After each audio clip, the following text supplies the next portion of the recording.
Assalamualaikum, saya Kure. Hari ini kita mencoba membuat kompos dengan menggunakan komposter anaerob. Ini kita lihat di sini, kita menggunakan drum seperti ini gitu ya. Ini bisa kita buat sendiri, bisa dari drum seperti ini atau juga bisa dibuat dari wadah plastik dari cat dan sebagainya gitu ya. Itu juga bisa kita pakai. Kemudian di sini ada ini untuk aliran nanti untuk kompos cairnya atau lindinya yang akan keluar dari sini. Kemudian kita sediakan seperti ini tempat atau bisa juga dari bata. Jadi ini sebenarnya tempat untuk meletakkan di sini ya, kira-kira di sini untuk menahan nantinya sampah-sampah yang akan menjadi kompos di atasnya. Kemudian ini dari bahan bekas juga ya, tutup. Ini tutup ember ya. Kemudian kita buat bolongan-bolongan seperti ini. Kita letakkan di sini setelah dilubangi. Nah, ini jadi komposter anaerob. Jadi sederhana sekali cara buatnya ya. Kemudian bagaimana caranya untuk membuat komposnya? Ini kita sediakan, ini ada sampah ya. Ini sampah. Jadi sederhana sekali. Ini sampah rumah tangga ya. Jadi harus dipisahkan antara sampah anorganik dengan organik. Jadi kita harus pisahkan yang plastiknya dan sebagainya. Ini sampah rumah tangga. Jadi ini ada sampah telur gitu ya. Kemudian ada daun-daun. Ini sebenarnya fungsi daun-daun kering ini sebenarnya salah satunya adalah untuk menghilangkan bau gitu ya. Ini mengurangi bau dari pembuatan dari kompos itu sendiri. Nah, ini yang kecil-kecil. Yang masih besar-besar seperti ini kita potong-potong seperti ini ya. Ini ada sampah bekas petai, kulit petai, kita potong seperti ini ya, potong-potong seperti ini supaya mudah terurai nantinya.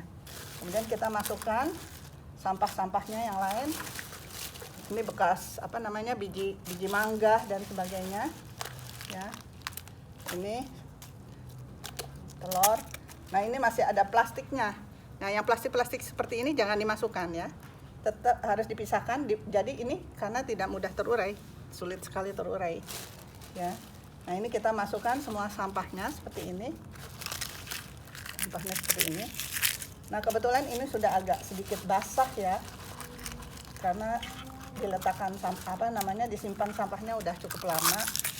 Nah, setelah itu kemudian kita masukkan ini namanya mol. Jadi mikroorganisme lokal. Jadi ini bisa dibuat sendiri dari air cucian beras dicampur dengan gula dan ditambah dengan mikroorganisme.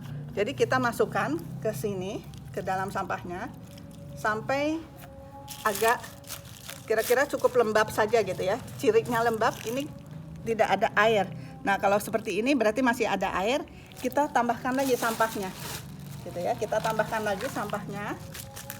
Kira-kira seperti itu, kita tambahkan lagi sampah-sampahnya.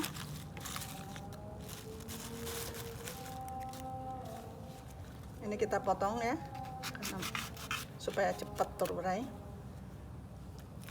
Nah, kira-kira, kita cek lagi apakah masih ada air yang tersisa atau enggak. Nah, kira-kira seperti ini cukup padat, cukup lembab. Jadi ini udah cocok untuk dimasukkan ke dalam komposternya. Kalau tidak ada mol seperti ini atau mikroorganisme lokal, bisa juga kita menggunakan namanya EM4. Seperti ini mereknya. Ini adalah mikroorganisme lokal yang baik. Yang fungsinya adalah untuk menguraikan sampah menjadi kompos. Lalu kita masukkan saja ke sini ya. Kita masukkan begitu ya. Nah, ini kita tumpuk, kita ulangin lagi sampai nantinya kalau misalnya belum penuh. Ini bisa besoknya kemudian dilakukan hal yang sama. Kemudian berikutnya dilakukan hal yang sama sampai dengan penuh. Kalau belum penuh tidak apa-apa, nanti kita tutup seperti ini. Ya, kita tutup seperti ini. Karena ini sifatnya adalah anaerob, tidak menggunakan udara.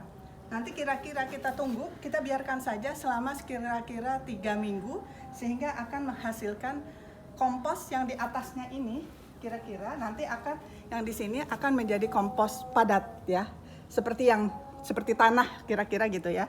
Jadi ini akan berubah wujud menjadi kompos padat, dan kompos cairnya akan bisa keluar dari sini. Jadi ini fungsinya adalah untuk mengeluarkan nanti kompos cair.